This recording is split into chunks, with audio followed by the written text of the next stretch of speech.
Or surprise whatsoever. I know many of the students, felt that things weren't right and things that they said, they didn't really live up to the expectations and the morals. So there just was something off.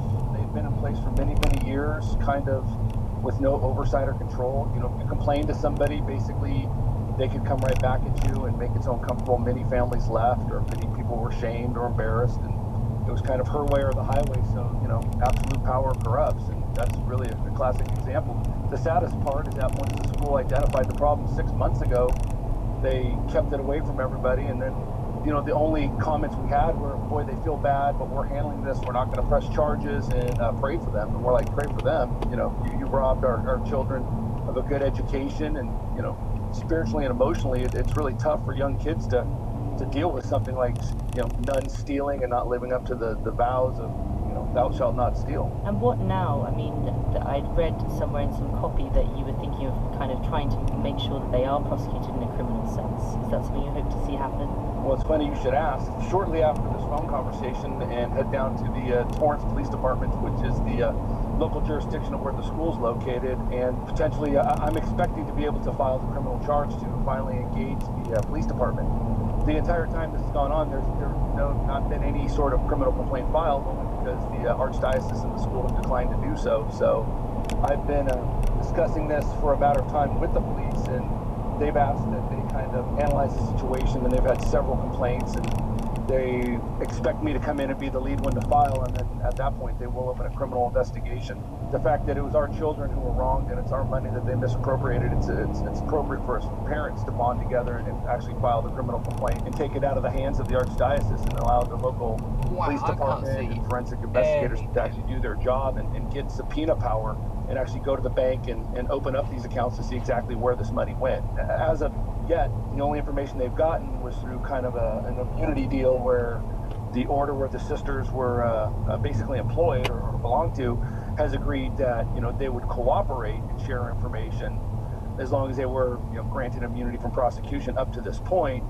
But obviously, it's a lot better to get full subpoena power. And just finally, in terms of the trust in the community now, I mean, as you've mentioned, they're meant to be kind of upheld as moral arbiters. What kind of serious effect is that having for the wider community?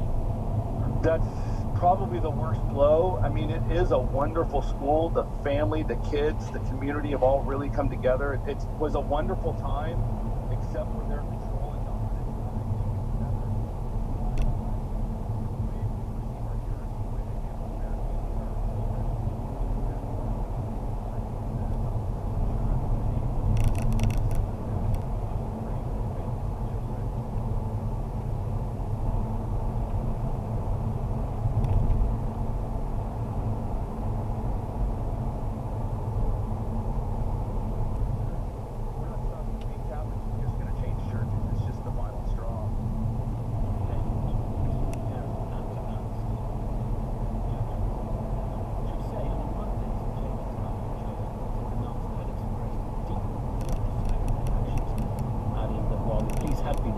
No criminal charges would be brought against the pair. Right, 12 minutes to 6. Let's get a last news summary from Tom Simons. European leaders have told Theresa May there can be no renegotiation of the Brexit withdrawal deal. Mrs May's held a series of talks aimed at getting EU concessions to help her plans win MP's approval.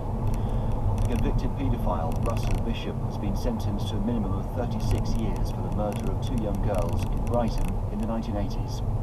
And a second dinghy containing suspected migrants has been intercepted off the Kent coast. Thanks, Tom. Now, the British Prime Minister Theresa May is hopping around Western Europe today. She's now at the British Ambassador's residence in Brussels, and she's been speaking. She was asked there if she'd been told if there are enough letters of no confidence in her to trigger a leadership election. What I've been doing here in Europe over the past day is actually doing what I promised Parliament I would do, which is to speak to other leaders in Europe about the concerns Parliament have raised about the backstop. And I had breakfast with Prime Minister Rutte, saw Chancellor Merkel over lunch, I'm seeing Presidents Tusk and Juncker this evening, and what has been shown to me from those meetings is that there is a shared determination to deal with this issue and address this problem. And I'm going to be seeing the Taoiseach Leo Varadkar tomorrow, and then on Thursday returning to the EU Council. The deal we've negotiated is a deal that honours the referendum, it honours the result of the referendum, and it's the best deal available. Indeed, it's the only deal available. And the backstop, which is the issue that Parliament has raised, the backstop is a necessary guarantee for the people of Northern Ireland. And whatever outcome you want, whatever relationship you want with Europe in the future, there's no deal available that doesn't have a backstop within it. But we don't want the backstop to be used, and if it is, we want to be certain that it is only temporary. And it's those assurances that I will be seeking from fellow leaders over the coming days. Some familiar lines there from Theresa May just in the last few minutes. It's been a week of political parliamentary drama. There have been some everyday dramas too. In Germany, the Prime Minister was momentarily locked in her own car when she was meeting Angela Merkel, struggling to get out, a problem the country's familiar with, it was said. In Parliament today, there was a flurry of excitement when